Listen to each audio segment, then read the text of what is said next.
Up next, our next presenter for Balakasan, the Misamis Occidental Science and Technology High School.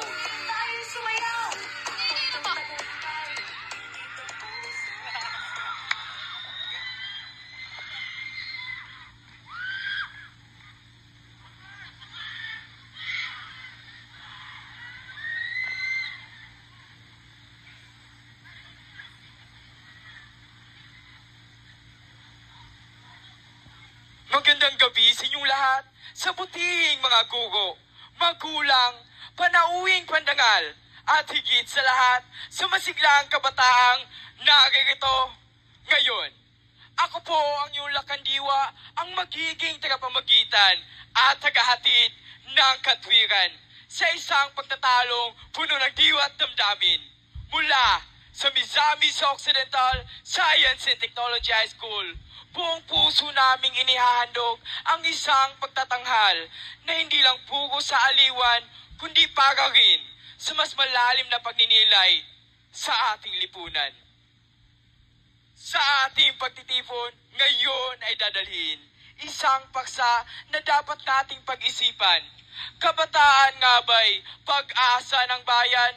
O sadyang kailangan pang kasiraan? Narito si Makata, panig ay panig, na may pananalig sa kabataang matuwid. Ngunit narito rin ang panig ng duda na nagsasabi sililulong sa dilekadisa. Sino nga ba ang tama? Makinig, tumimbang at husgahan. Sino sa kanila ang may katwiran? Dito natin malalaman kung ang kabataan may ilaw ng bayan o sadyang kailangan pang sindihan. Sa pagsimula ng balagtasan, isang masigabong palakpakan.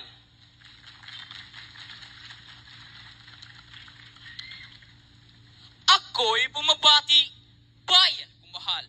Sa kabataan ay may pag-asa patangal. Kung si Rizal ay muling mamamasid. Sa kabataan ngayon, siya'y mananabik.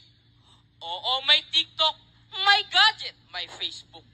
Ngunit, di ba't gamitin sa edukasyon at sulok? Marami sa amin ay mulat sa lipunan.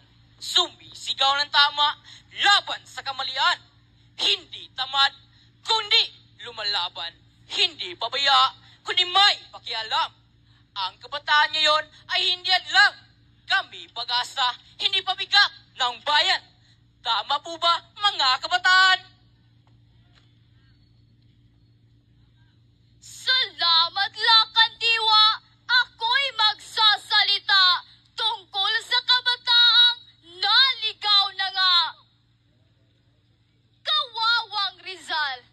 Rizal ay naluluha sa kinalalagyan ng kabataang dapat sana'y ilaw ng bayan.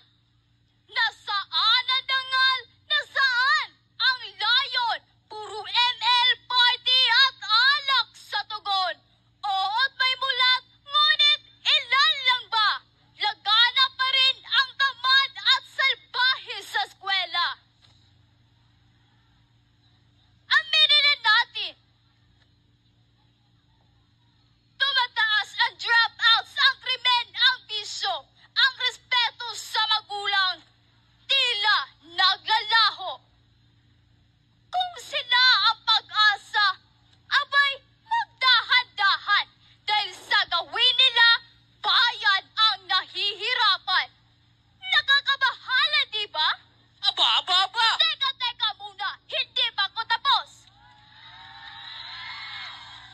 Hindi sapat ang sigaw na pag-asa kung gaway parang salot sa bansa. Hindi lahat ng kabataan ay ganyan. Hindi kami pare-pareho. May ilan mang naligaw ay hindi dapat husgahan. Mas marami pa rin ang may paninindigan. Naglilingkod, nagtuturo, nagmamalasakit sa bayan. Ang kabataan ngayon ay hindi hadlang. Kami pag-asa, hindi pabigat ng bayan. Ang kabataan ngayon ay hindi bulag. Bagkus, masandang lumaban kahit pa'y binulag. Kami ang tagapagmana ng inyong layunin. Tiwala'y kailangan, hindi puro pasaring. Kami hindi produkto ng bisyo, kundi bunga ng pangarap na totoo.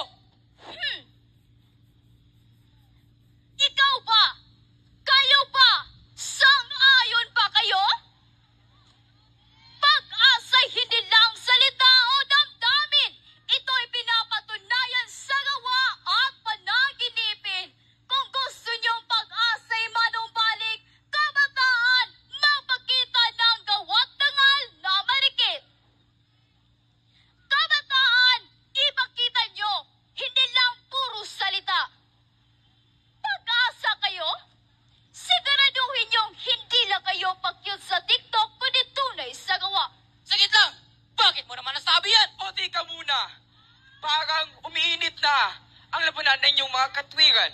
Hayaan natin ang mga tagapagpakinig ang humusga. Naginig nyo na ang dalawang panig. Isa'y may tiwala, isa na may mapanunging batid. Sa inyong mga puso, saan kayo papanig? Kabataan ba'y pag-asa o panganib? Sa ating pagtatapos, ito'y hamon sa lahat. Kabataan tumayot, patunayang tapat. Sa bayan ay magsilbing tanglaw at dangal at huwag hayaang masayang ang tiwalang ialay. Dahil kung hindi kayo ang magpapatuloy, sino pa?